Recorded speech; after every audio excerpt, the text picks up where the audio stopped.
is up, guys? Showing up the king here, back with another video. So I want to talk about Darling in the Franxx. Darling in the Franxx is a show that I have fallen in love with.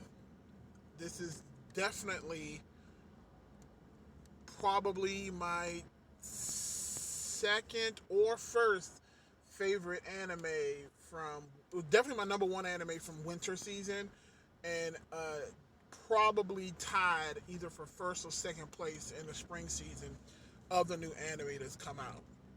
I mean, I love the originality of the story. I love the characters. I love the development that each character has been getting.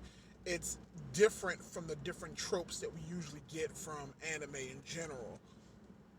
The relationship building, everything. So, um, we are up to episode 14 now, and this is actually a series that I've contemplated doing a review every week.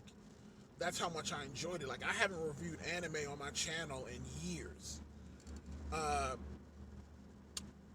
but this show is actually kind of turning me around. I also wanted to talk a lot more about a lot of the spring anime shows because Megalo Boxing is also another one that I'm really enjoying right now. So maybe I'll jump back into doing anime reviews. But anyway, so most people who, just to give you a quick synopsis of Darling in the Franxx, it's set in a post-apocalyptic world. You have robots that are similar to Gundams mixed with a little bit of Sailor Moon. And essentially what's going on is that we're in this world where Klaxosaurs are these monsters that are attacking civilization, or what's left of it. And what civilization is doing right now is farming resources from the earth, magma, to power their cities and to power these Franxx. And the story is just about these warriors who pilot Franxx. And each Frank holds two pilots, and it's always a boy-girl combination. Now, one of the head Franxx, 02, and Hero, which is the main protagonist, you know, they pilot the Franxx together. There's a lot of conflict, yada, yada, yada. So, what I want to talk about today is just the controversy that happened in episode 14 between Ichigo, 02, and Hero. So, in the last episode, you know, we finally get the flashback between 02 and Hero and find out exactly why they are connected and how they're connected. And apparently, you know, when they were younger, Hero met with 02. She is actually a half Klaxosaur, half human. Well, she actually, I don't even know if she is fully human yet. We haven't gotten that full reveal yet. But we do know that she's at least half Klaxosaur, half human. And she meets up with Hero when they're younger. He helps her to escape. And he is her original darling. And what most people thought was that even though he was her original darling, we assumed that she knew that Hero was the original darling, but just didn't remember. But come to find out, she didn't realize that Hero was her original darling. And her trying to kill him in episode 13 and realizing that once their minds melded together, Hero realized that he gets all his memories back and realizes, oh crap, she was the woman, the girl that I found, and the girl that I promised to marry, the girl that I loved. And 02 realizes that, oh crap, he was my original darling, what am I doing? And it was just a really emotional situation. So, fast forward again to episode 14, you know, Hero's recovering, his yellow blood cell count is way over the limit. They don't think he's going to be able to pilot a Frank anymore. Definitely not able to pilot a Frank with 02 anymore. So it's just chaos altogether. So the thing that actually kind of upset me about the episode is, and again, I know why the creators did it, because again, they're trying to extend things, they're trying to provide suspense, is they separate Zero Two and Hero. Hero's recovering, and Zero Two, once she realizes that he's my original darling, all she wants to do is talk to him. But the crew won't let her talk to him. They're saying that she's dangerous and that she's, will never be able to see Hero again. And Ichigo is number one, the main person behind that, trying to prevent Zero Two and Hero from talking. And it's clear to everybody else in the group that just let them talk. And it's just Ichigo who's just, exerting her leadership and her role as the team leader, and saying that no, she'll never see him again. And we know it wasn't coming from necessarily a good place, because we already know that Ichigo was jealous of Zero Two from the beginning. She didn't like the fact that Hero was paying her more attention than Ichigo. And again, we knew there was feelings that Ichigo had for Hero, but we didn't know the extent of it, because they did have that kiss within the first couple of episodes, but both their reactions to it was kind of like ew. It was kind of like a brother kissing a sister, not a lover kissing a lover. But that could also be attributed to the fact that I think the creators were trying to push this whole kids didn't know about emotions, they didn't know about love or kissing or any of that stuff. I think it's kind of backed off of that a little bit now, where they kind of do understand the concept of love, and they do understand sexual tension and stuff a little bit more now. But Zero Two definitely already knew about that stuff. So when she first kissed Hero, there was a clear difference between when they had their first kiss and when Hero kissed Ichigo. So, and we even found out on the beach episode that Ichigo wanted to confess her love for Hero and say that she always wanted to be with him. But obviously, it was clear that Hero loved Zero Two, even before he realized that Zero Two was his original love. So we go through the whole paces of the episode where Ichigo is stopping Zero Two from seeing Hero, and then Ichigo is also stopping Hero from seeing Zero Two. She's doing it. You can kind of see that she's trying to do it from a good place, but at the same time, you have to understand that she never liked Zero Two from the beginning. She came to accept her once she realized that Hero, no matter what, was going to ride with Zero Two, even if it killed him. But in the back of her head, she never fully trusted or liked Zero Two. So let's keep that right there out in the open. So what ends up happening is Hero escapes from his room to go talk to Zero Two, because there's something he wants to confirm himself.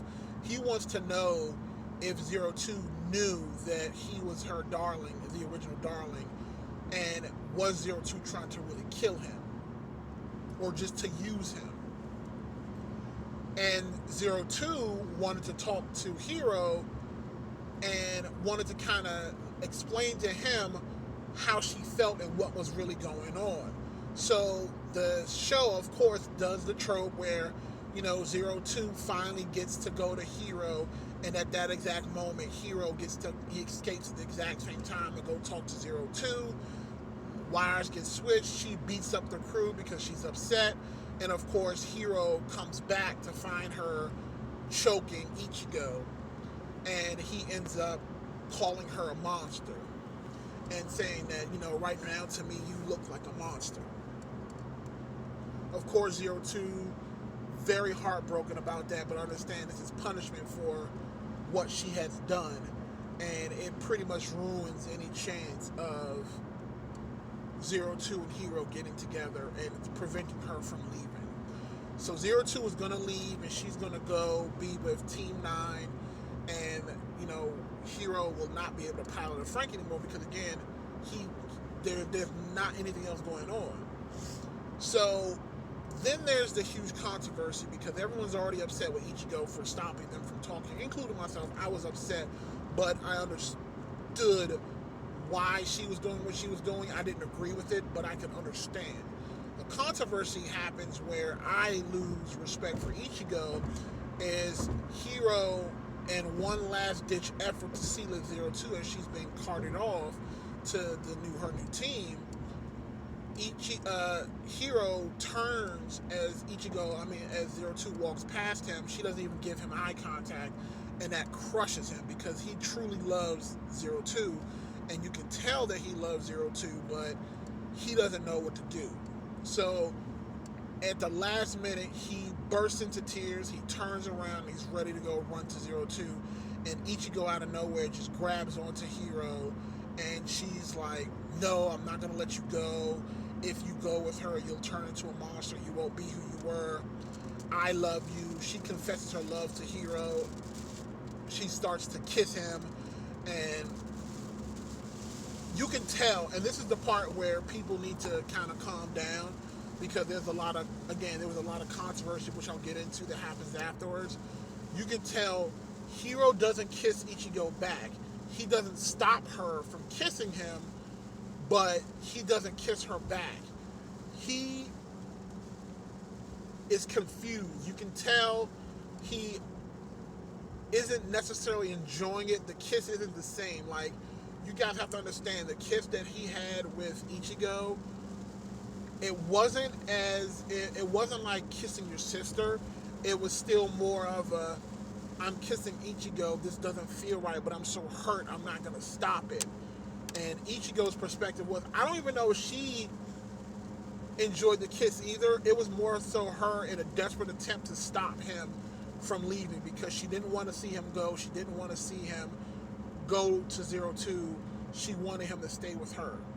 And of course, which makes that worse, is Ichigo's partner watches them kissing, and we already know that he is in love with Ichigo, because he's already told Hiro, "Hey, I'm in love with Ichigo, I just wanted you to know that."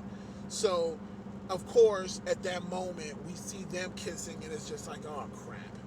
So the episode ends, and again, storytelling wise, drama wise, it was a great episode. I really enjoyed it. My visceral reaction was that I hate Ichigo. I can't believe she's that selfish. You know that Hiro is in love with Zero Two, and there's nothing you can do to stop that. They're going to get back together. But her selfishness has just caused irreparable damage to the entire core of the team. Now, what I want to talk about real quick before I end this video is the controversy that has come from this actual episode. So fans are clearly unhappy with the new pairing that they think is going to be happening from this, and they're sending the creators, the artists, death threats, and they're just boycotting and just talking crap about the show in general. And to that I just say, guys, chill out. Now, I'm pretty sure that the group of people that are doing this are probably the younger fan bases, probably the tweens, the 12-year-olds, the 10-year-olds, whoever might be watching this show are probably some of the main ones that are doing this. And again, I get it. If I were that age and I saw this, because again, I don't like this pairing at all. If I felt like if this is where they were going to go to show, I'd be very unhappy with it as well. But again, I'm also a rational adult who understands that you have to let the show play itself out. This is all drama to keep people interested. And again, any kind of press is good press for this show, because it's just going to make people want to be like, oh, what's all this controversy about? I'm going to go watch the show anyway, which you should, because it's a fantastic show. But you guys have to chill out. Like, I get it. Like, I don't want Ichigo to be with Hiro. I do not want that to happen. But at the same time, you have to let it play out. Like, they have to kind of create this drama, because again, if it was as simple as just saying Hiro and Zero Two get to talk, to explain everything, they realize that they love each other, they're going to be able to pilot and fight together perfectly because they'll be in sync, blah, blah, blah, blah, blah, then there wouldn't be much of a show left. We're only at the halfway point. We're at 14 episodes, so we should be excited at the fact that we get to get more of the show. We get to get more of the backstory. There's still so much about this show that we need to understand. You just have to wait and see what happens before you get out your pitchforks. This is the same thing that happened with Naruto, with Naruto, Sasuke, and Sakura, and Hinata. We still got people to this day, now that the show is over, that are upset because Sakura ended up with Sasuke instead of Naruto. Even though we knew from day one that Sakura loved Sasuke and did not care about Naruto. So if they ended up together, that would have made zero sense, but I digress. I love this show. I'm actually thinking about starting to do episode reviews each week, so stay tuned for that. Let me know what you guys think in the comment section below. Thumbs up the video if you agree, thumbs down the video if you don't agree. Any kind of response is a response that I would request. Let's get talking about this show. I love Darling in the Franxx. I will start talking about some of the other spring shows that have started up. Megaloboxing, as well as Gundam Build Divers. There are lots of great shows that are out right now. So you guys jump on Crunchyroll, watch some of this anime. It's great. Showing up the king. You guys have an awesome day.